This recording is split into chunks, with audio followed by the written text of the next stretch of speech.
Who thinks it's time for a midsummer update? Hi, I'm Laura, a Canadian cross-stitcher out of Cambridge, Ontario, Canada. Sometimes I follow a pattern and sometimes I follow my nose, finishing projects, rescuing abandoned projects, and generally stretching my creative boundaries. I never know what I'll be getting into next, but I'm happy to share the good, the bad, the ugly, and especially the funny. Welcome to my creative space. Hey Flosstube friends, welcome back. I thought it'd be time for a midsummer update and maybe a bit more of a longer format than I usually do, depending on how much I have to say. I'm just back from a week vacation a few days back, and I'm pretty excited to tell you about a little cross-stitch shop I found along the way, especially if you happen to be going through that part of Ontario on your vacation plans. It's well worth the stop. And I'm excited to show you the patterns that I picked up. So I actually do have more than one work in progress. I know. I am typically a one-at-a-time kind of gal. I have that weird drive that I guess not everybody does, where I start something and I really want to see it finished and see it through to the end before I kind of pick up another thing. But I have been discovering the joy of having a couple of different things on the go, and that way, depending on your mood, maybe taking a break from something a bit more complex and doing something a little, less brain intensive. And so I've been encouraged by a lot of you out there, talking about some of the works that you've been working on, and it's a pretty good strategy. So I get it now. I do. I probably won't have like 7 on the go at the same time.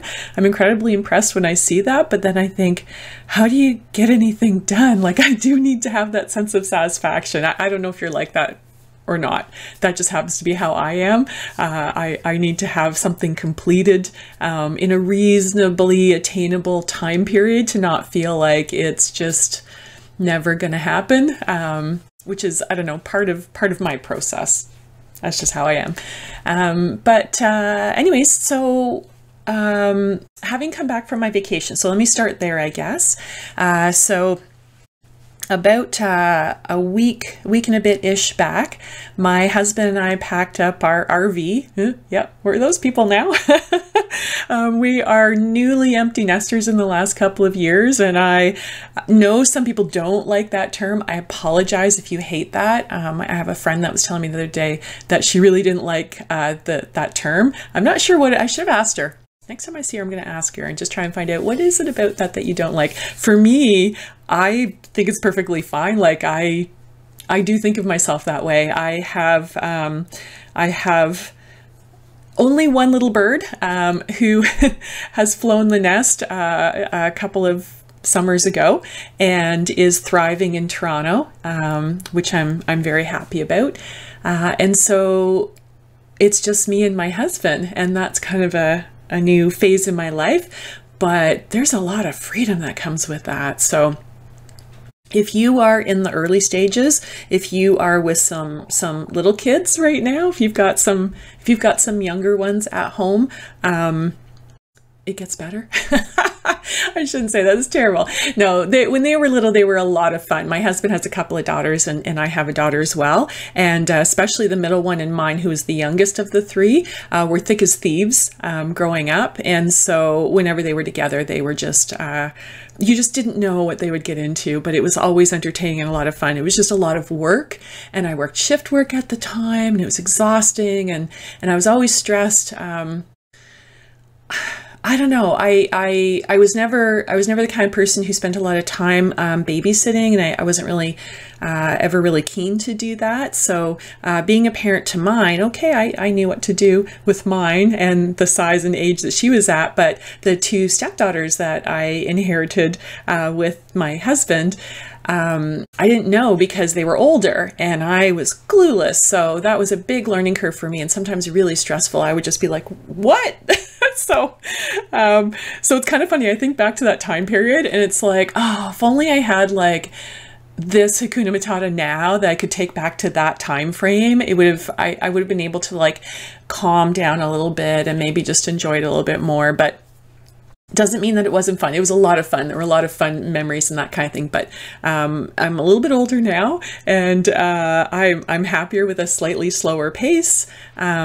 I'm getting way off track. I'm getting way down the rabbit hole. Let me try this again. Okay, so I was talking about RVing. That's where I was going with this. So my husband and I got an RV a couple of summers ago. Like many people in Ontario and probably elsewhere, COVID had us all feeling quite penned in. And one thing you could do was just, you had your own bubble and you could get somewhere if you stayed in your bubble.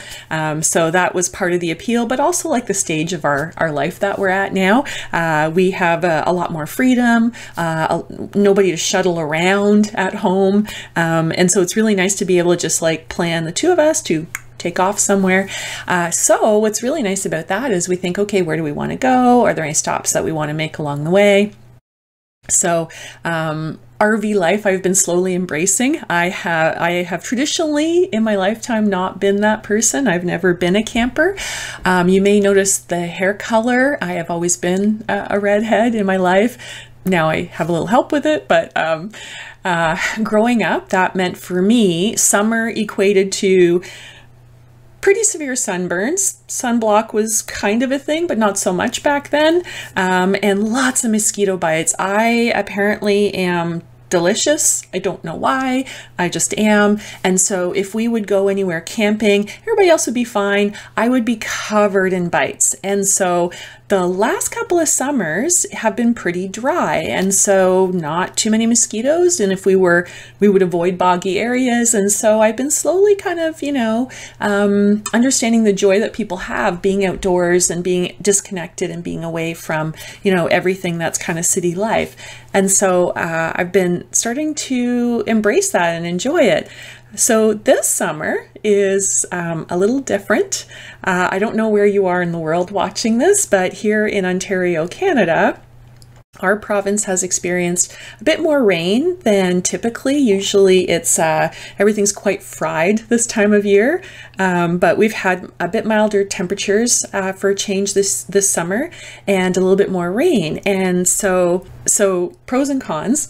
On the pro side, my garden and all the neighborhood gardens have never looked so beautiful.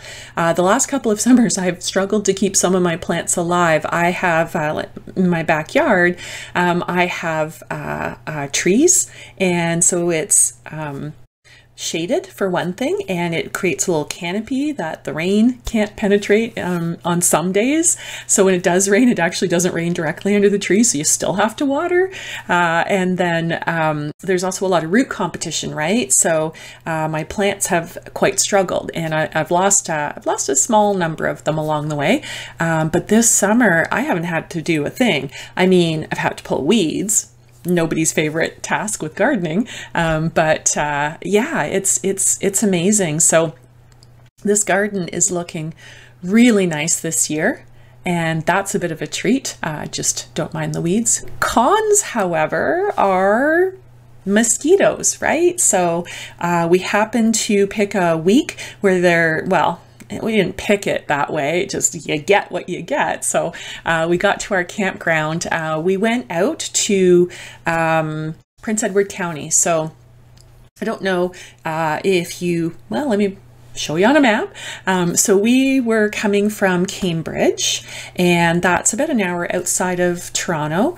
And so we were passing through from our area through Toronto to the other side of Toronto, out into like Scarborough, Ajax, Whitby, Pickering, etc. If you live in the GTA, you've heard those terms, you know where those are.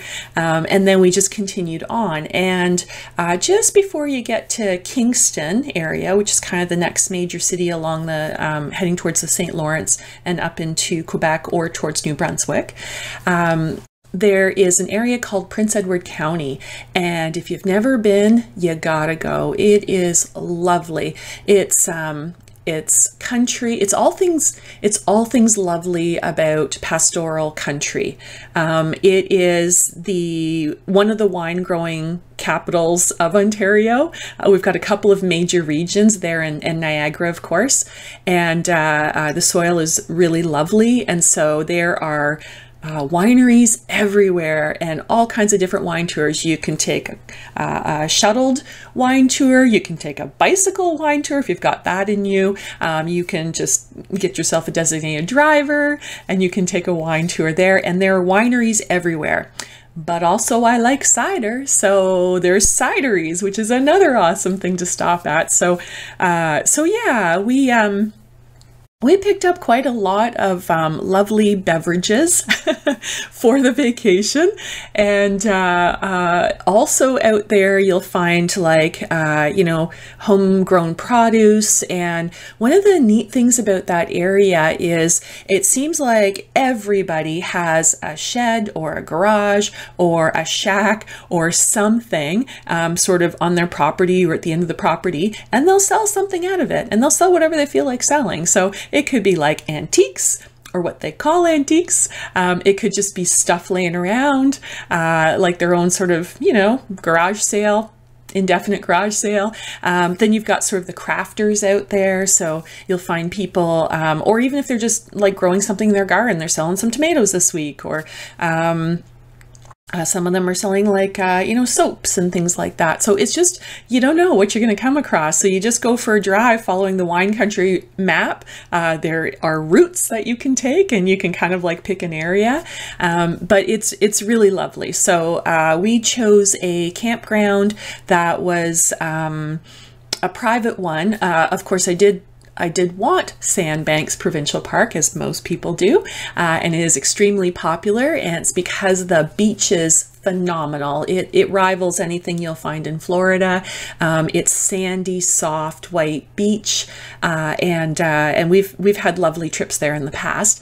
But it is very popular. So the thing with booking a provincial park in Ontario is you got to be ready with exactly when you need it, like when it comes up. So they release the dates at certain times early in the year, and they go fast. They're gone within just a few days. So that's fine. There's other options. And so we found this just a small little private campground, and it was not on the big popular beach, which is perfectly fine with us because we don't mind sort of tooling around the county and just following our noses. And you know, I wasn't going to be sure if it was going to be good beach weather or not anyways. But the nice thing about this one is it was on its own little lake. And the campground was extremely shaded. So like last summer and the summer before, that would have been perfect because it's so much cooler under the trees. So really kind of nice and kind of off the beaten track, this one.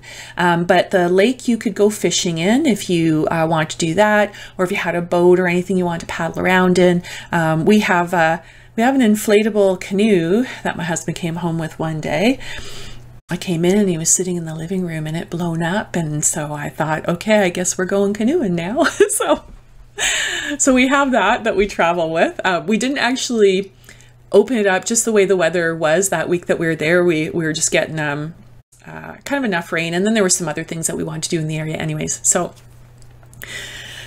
I'm telling you all about my vacation there just because you get a sense of, you know, why we're headed to that area, what the wonderful things about that area are. And if you haven't been and you're looking for a new travel destination and you're kind of in a reasonable distance from it, I would highly recommend it. Lots of great little campgrounds out there.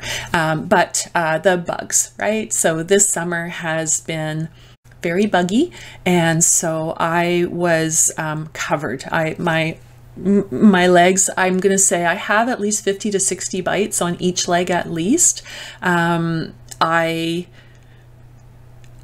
should have put some spray on, but you know, when you open the cider that you've just picked up and then you're like, ooh, let's compare it with the other cider we got from the other cidery, and you kind of start down that route, and you know, the bugs really aren't out yet. And so then you have a few more cider, and then you don't really notice. And then like you wake up the next morning and you're like, what happened? So it's kind of that situation. So it's my own fault, right? So anyways, a little bit about my summer vacation, but where I'm going with this, my friends, is for you, if you, like me, were taking a similar type of route and you were passing from around the Toronto area, between Toronto and Kingston, there is a little area before you quite get to that those turnoffs for Prince Edward County, and there's an area there called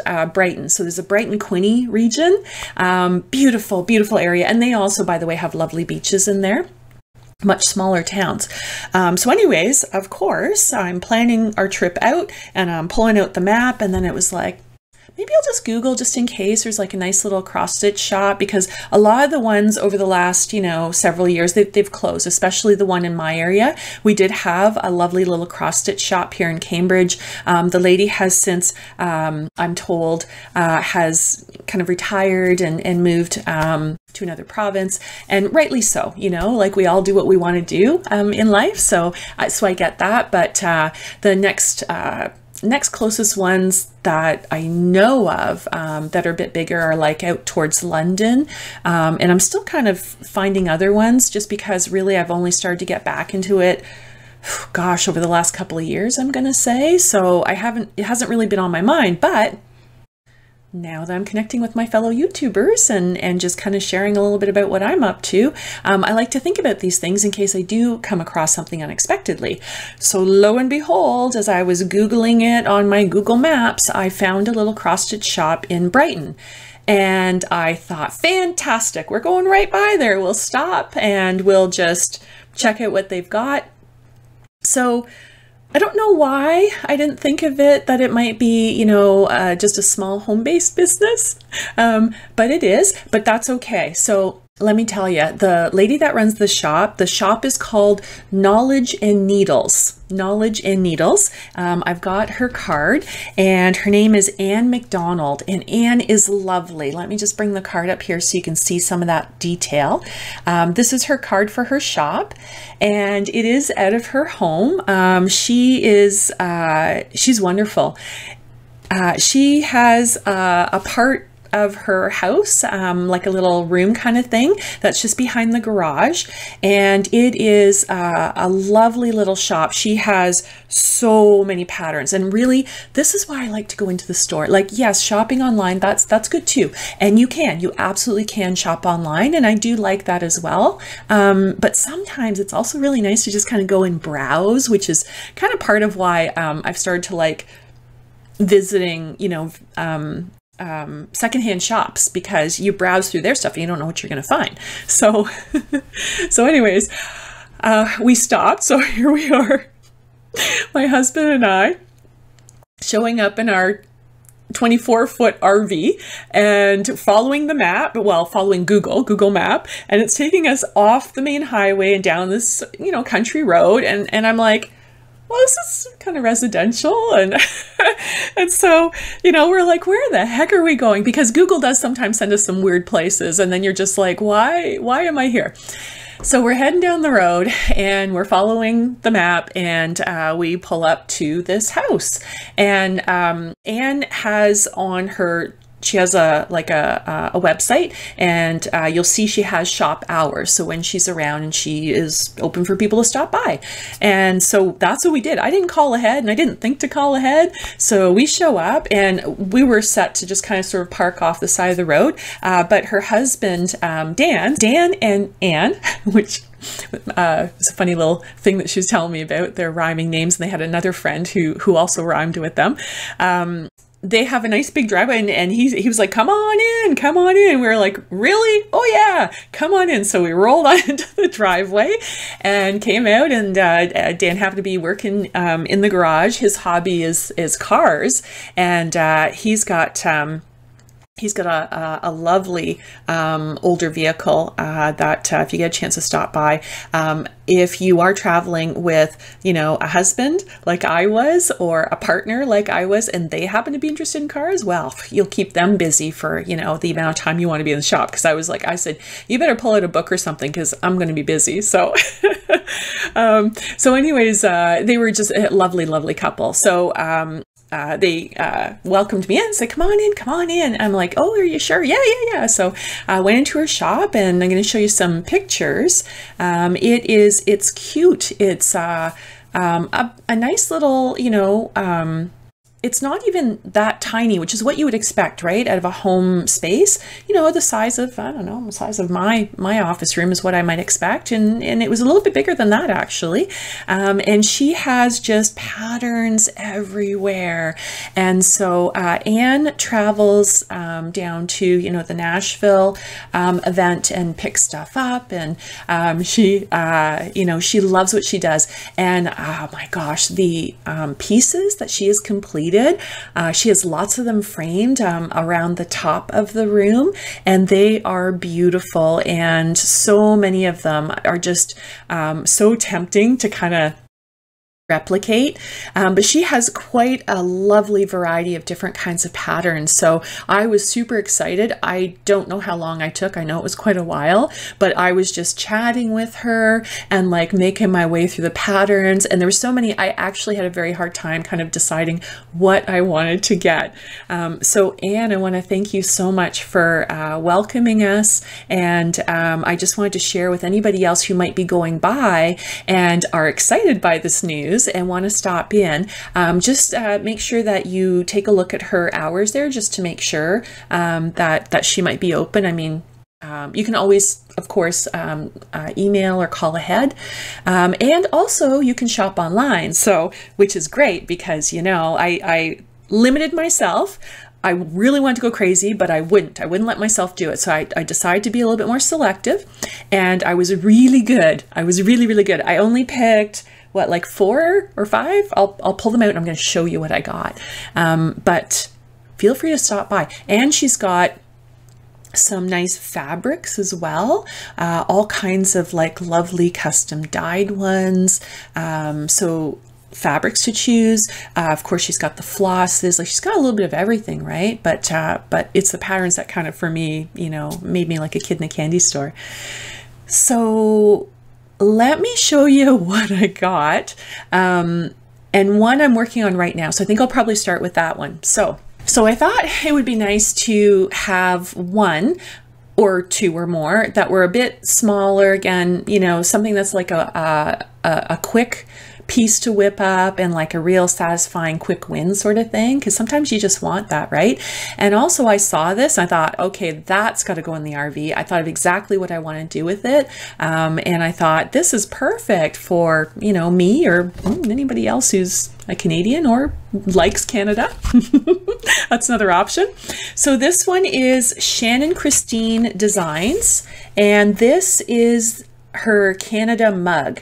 And so you've got on there this, adorable little moose holding a Canadian flag with a mug that says Canada on it. And it's about a 3x3-ish piece. And I thought, that's just adorable. And it's just like, it's a little one, but I thought, how fun is that, right? And I thought that will always remind me of like all the little places that we travel around in when we're RVing and we're on vacation. And so I've been looking for something a little smallish because I want to make it into a little kind of a pouch. I'll show you what I mean. I'm going to film the whole thing when I make it anyway, so I'll show it to you, don't worry. But I was looking for something like this, and I was so happy and surprised to find this. So this is Shannon Christine Designs. I only had a quick look online to see where she's out of. She is an American, but Anne was telling me that she had I think it was a friend. Oh, I'm probably going to mess this up now. I have a really terrible memory, so I'm going to do my best with it. But I believe, Anne, you were telling me that you had a friend who saw this and asked you to order it in, and then decided, you want to share that pattern out with a bunch of other friends, so get more. so she ended up getting a bunch, thankfully one for me in the shop. So I'm super happy to be stitching this, and it is fun. It's just a delightful little, makes me smile when I look at it. It's a moose. It's a moose and it's Canada. Come on, who wouldn't love that, right? So let me show you where I'm at with it. This is my let's see if you can see this. So I've got the mug so far completed, and a few of the flowers, and then just the bottom tablecloth, I guess is what it's on, a little checkered tablecloth. So that's kind of where I'm at with this one. Put them up side by side. Let me turn this so you can see it. There we go. How fun is that, right? So that's one that I picked up that I really like, that I'm working on. So there you go. Another project besides Rescue Cat, which I have. I'll give you an update today on Rescue Cat. All right, another one that I picked up. Okay, so I'm just in the process of kitting this one up.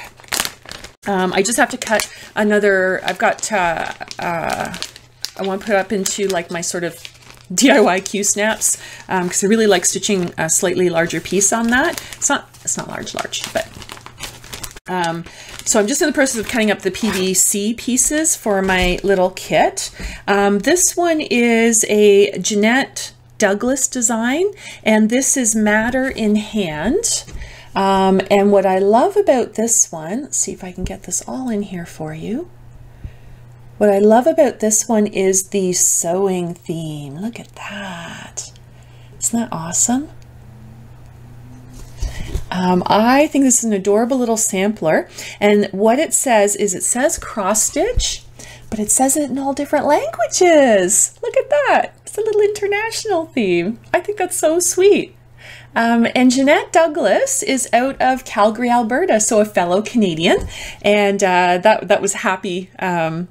It was a happy find, because I do think it's kind of neat to run into fellow Canadian cross-stitchers, but also just the design itself is universally lovable by anybody who does any sewing, stitching, and there's a little bit of opportunity there to personalize. So if you wanted to make this for somebody that you know is like a quilter or a stitcher or that kind of thing, you can do things like you can put your initials, oops, I bumped the mic there.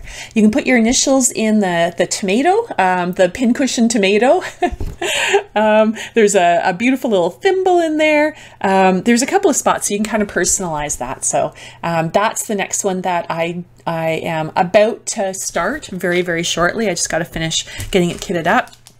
I've got the floss and everything for that.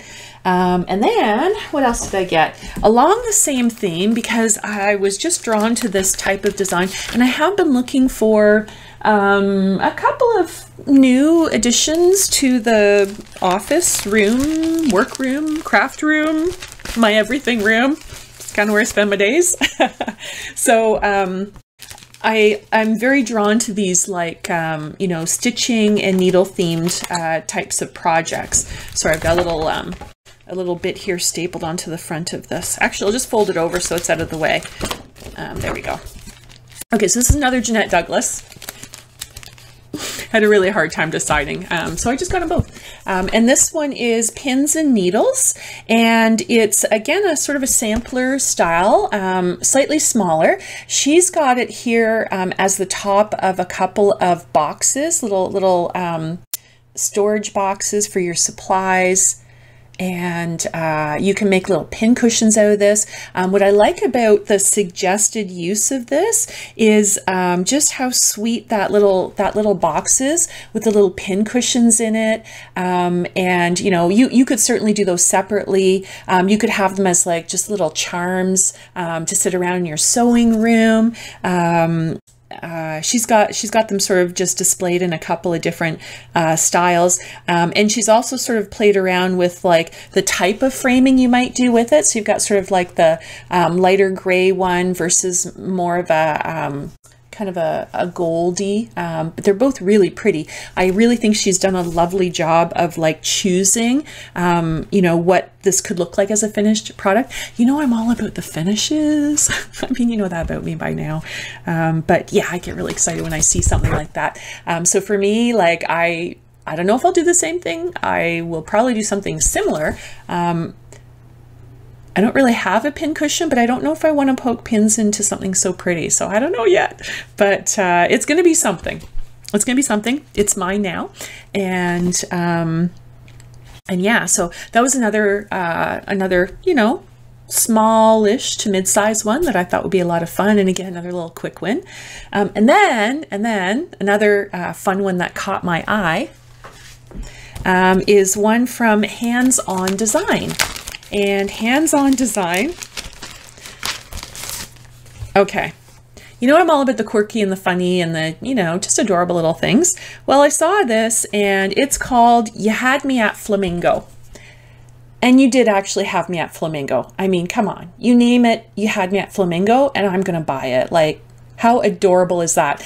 And I mean, not that like I have much of a flamingo theme. Well, okay, I do have a bit of like a character animal theme going on, so actually it'll fit in just fine here. But look how cute that is. These are all little flamingos, and there's like a little alphabet up top there. Somehow, some way, I'm going to put the You Had Me at Flamingo on it because I just think that's awesome.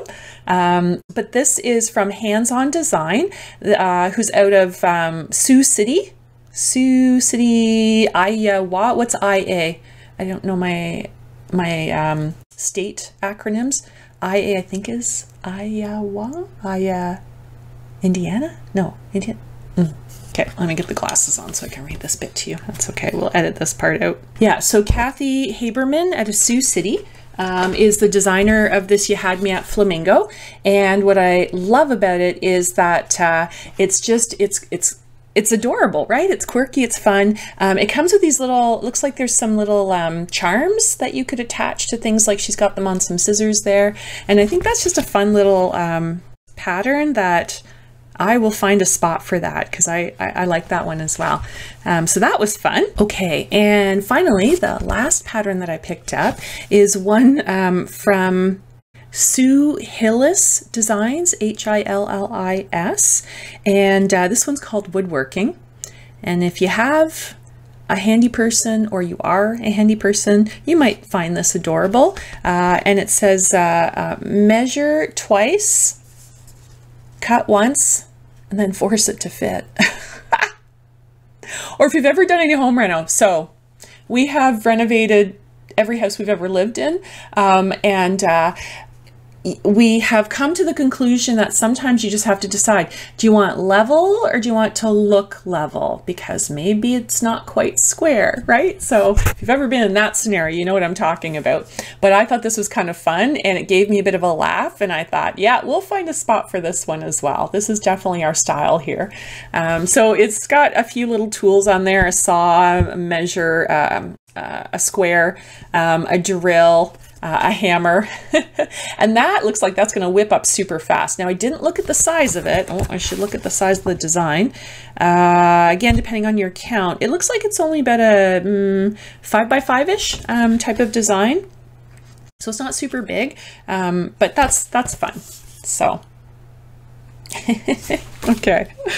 Alrighty, so those are the ones I picked up. Now, if you want to have a look at Anne's website, I'm sure she'd be happy to have you come visit. If you want to visit in person, I'm sure she'd be even happier to have you come visit. She's lovely. It's just so nice to just kind of chit chat with her and kind of get to know her a little bit.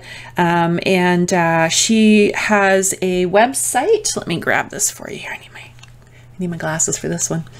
Her website is knowledgeandneedles.com. So all one word, knowledgeandneedles.com.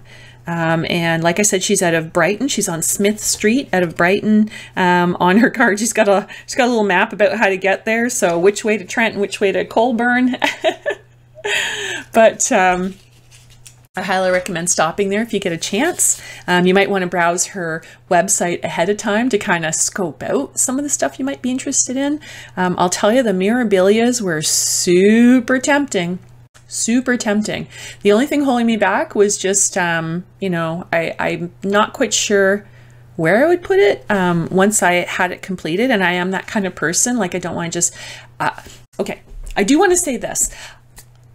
I personally am not necessarily the person who wants to create something and then just put it in the closet. Like, it happens, and it has happened, as you saw in like Flosstube 1, my 1994 winter horse from Teresa Wensler. So that happened, but now I'm like, I like to really finish stuff. I like to see it all completed, but I don't want you to feel that I don't think that's not okay, or any of us feel that that's not okay. That's not true. You do what you do to be happy. And so I actually recently was watching, oh gosh, her her name will come to me in just a moment. She does these lovely little short videos, and her commentary is sometimes quite funny. Like if you watch her going into like a thrift shop and kind of paging through things, or some of the comments she makes about some of the stuff that she finds.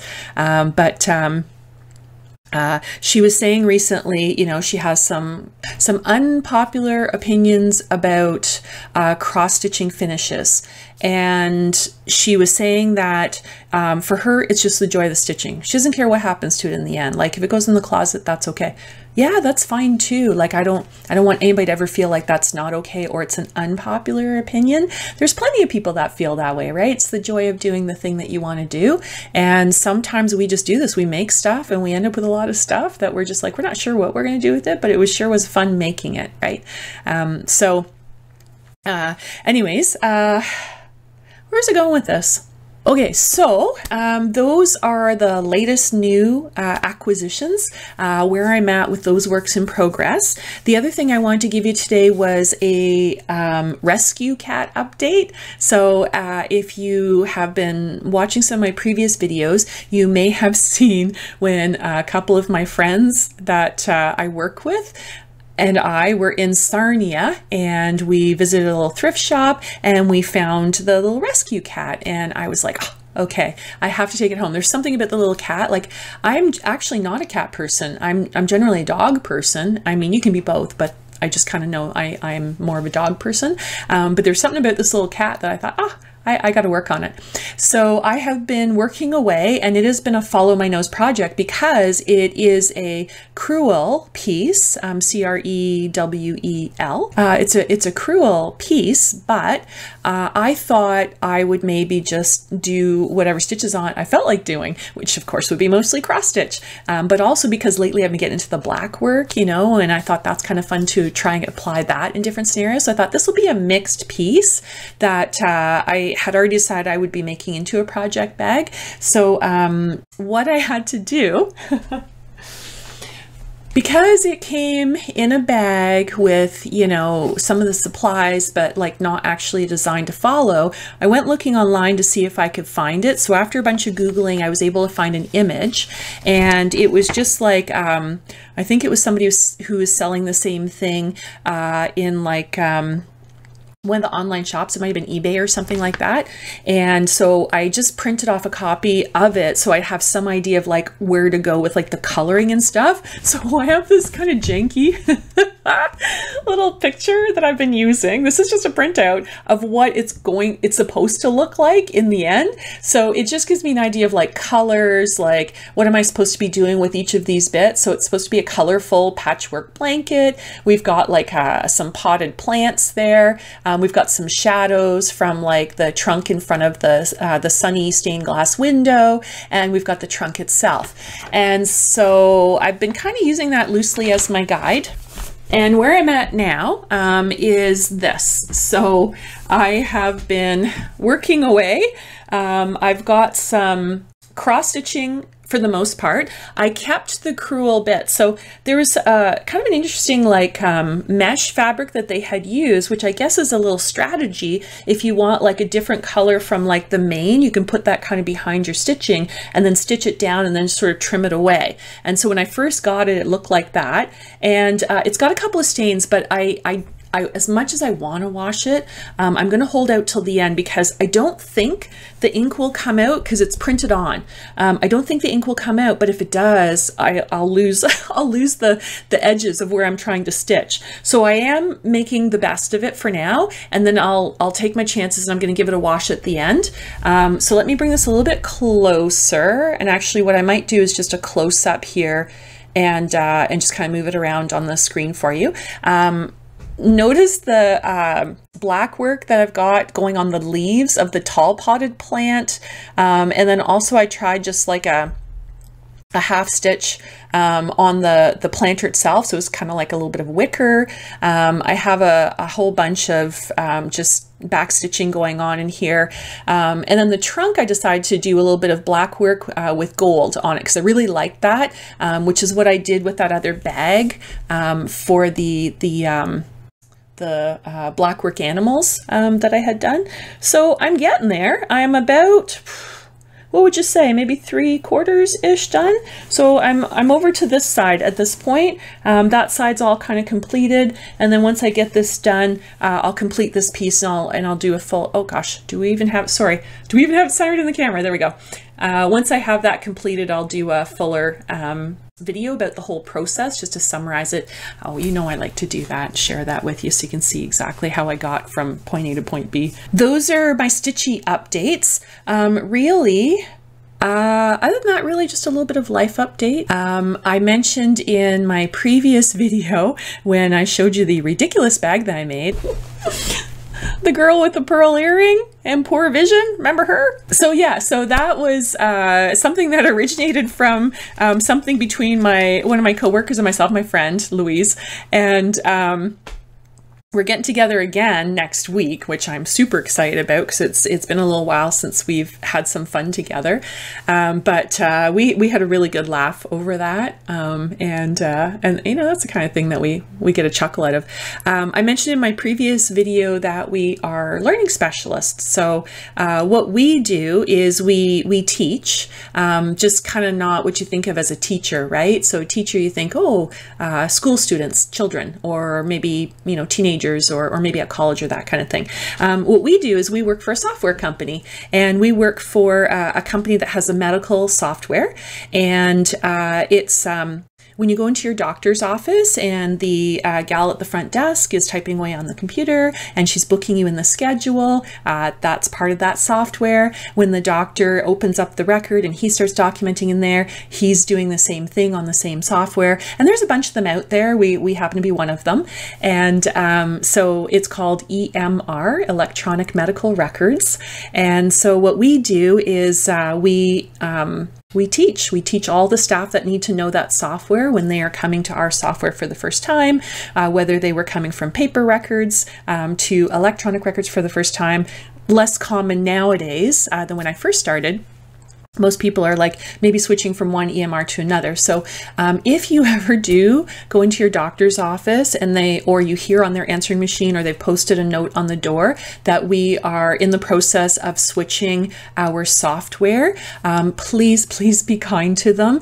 They are doing the best they can, and it is super hard to go from running full tilt a really busy clinic and then having to switch gears virtually overnight, like within the span of a couple of days, learn a whole new software and then go live on it and have to use it in front of patients. So it's a very difficult thing, and not everybody is as tech savvy as other folks. And in fact, we have like a whole, you know, population of physicians who are older that they went to medical school. This wasn't a thing at all. You had somebody who did this for you. So it's oftentimes very, very stressful for them. So we teach them how to use their software. Doctors, nurses, nurse practitioners, midwives, dietitians, physiotherapists, specialists, you know, all that kind of stuff, like really anybody. And then of course all their staff at the clinic. So that's what we do. And funny enough, my first Flosstube video, I was like really nervous, and I don't know why, because I do for a living talk to people. I help them out, but generally speaking, I think the big difference at first was it was being like recorded. Like we don't actually do a lot of that. We just like it is take the situation and work directly with the person. So I found it kind of weird that I was super nervous. Like it was so awkward, very awkward in the first couple of videos. I was just kind of figuring my way. But at any rate, that's what I do. And so I just kind of want to mention that, yes, I do teach for a living. It's not the typical thing that you think of when you think of teachers. And I love what I do. I really love medical personnel.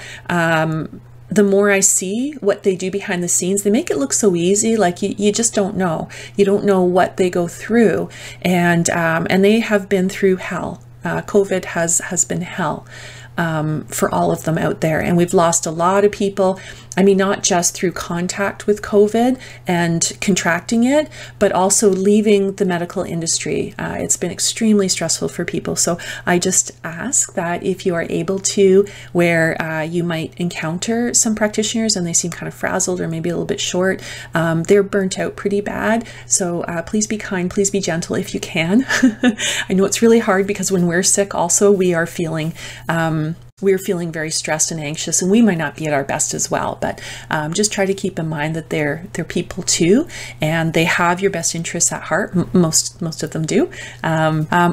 I was going to mention, not only did we go to Prince Edward County, we carried on up to Ottawa. And if you haven't been to Ottawa, Ottawa is one of my favorite towns to visit. There's so much there, like there's history. You can, visit museums and galleries. There's the Mint. You can go for a tour of the Mint. That's kind of fun. Then there's like the actual currency museum, which is an even bigger display. So those are kind of some of the fun things we like to do. The Busker Fest was on. So we have buskers that come from all over the world, and they go on what's called Sparks Street. It's actually just a pedestrian way, like it's closed off from traffic. And so it's there's lots of little shops and there's little restaurants. So we were just there for that, and that was a lot of fun. I go with my sister and her husband. My husband and I go with my sister and her husband, and we always have a grand old time. We always drink way too much, so this week has been a detox. Give my poor liver a break, but we had a lot of fun. And so they bring their trailer, we bring our trailer, and we go and we find stuff to do, which is really a lot of fun. So we managed to get out on the Rideau Canal. If you've never been there, it's a very, very long canal that goes around Ottawa, and you can, in the winter, it freezes over, and they have a whole festival around it. You can skate down the length of the Rideau. You can probably cross-country ski down it. They actually have these skate chairs that you can get, I think down by like Dow's Lake, which is kind of where it terminates, one end of it. And you can put somebody in the chair and it's like a skate, and you can push them. So if they don't skate themselves, you can help them out. And in the summertime, it's a very walkable city. Of course, the Capitol is there. So the Parliament buildings, you could take a tour of the Parliament buildings and all that kind of stuff. So there's lots to do in and around the area. Also, there's lots to do too. So we stayed at a little park just outside the city, sort of the west end of Ottawa. So that was a super fun break and well needed. It's been a pretty busy summer, pretty grueling. So very, very happy to take a break and just, some downtime and just a chance to relax. So other than that, if you have questions for me, I'm happy to share a little bit more. Sometimes I just don't quite know what to share, like what people are interested in, what they want to know about. I know we're all very interested in what's everybody working on. So like that's that's a lot of fun. But these other things about our lives and stuff, like I watch a lot of other Flosstubers sharing some information about themselves and what their journey is like. I have a shout out to Kelley at Pages and Stitches. She recently put a video out that she did some framing. She followed my video that I did about how to stretch your piece onto a board and then lace it if you want to lace it, or you can just tape the back and then, frame it, and then just it helps you save a little bit of money instead of taking it for a custom frame, which you can do as well. But she tried it out and she came up with a really lovely piece. So I was delighted to see that it was helpful to somebody, right? That's kind of what we're up to. We want to share things so that other people kind of get to do the stuff that we've discovered, or we're sharing our joy with each other about this thing that we like to do, and where we're at with it. So thank you, Kelley, for sharing that out with everybody. And I just wanted to give you a little shout out about your project, and I thought that was just awesome. And really, I think that's all I have for now. If you have questions for me, post them in the comments. I will try to remember to share other things that you might be interested to know. Thank you so much for joining me. Thank you for your patience as I rambled on today. This is a bit longer for me, but I have been noticing that folks seem to like different lengths of videos. So I thought, let's try something a little bit more off the cuff and a little bit long, more sort of conversational. So I hope you enjoyed today's visit, and I will see you soon. Bye.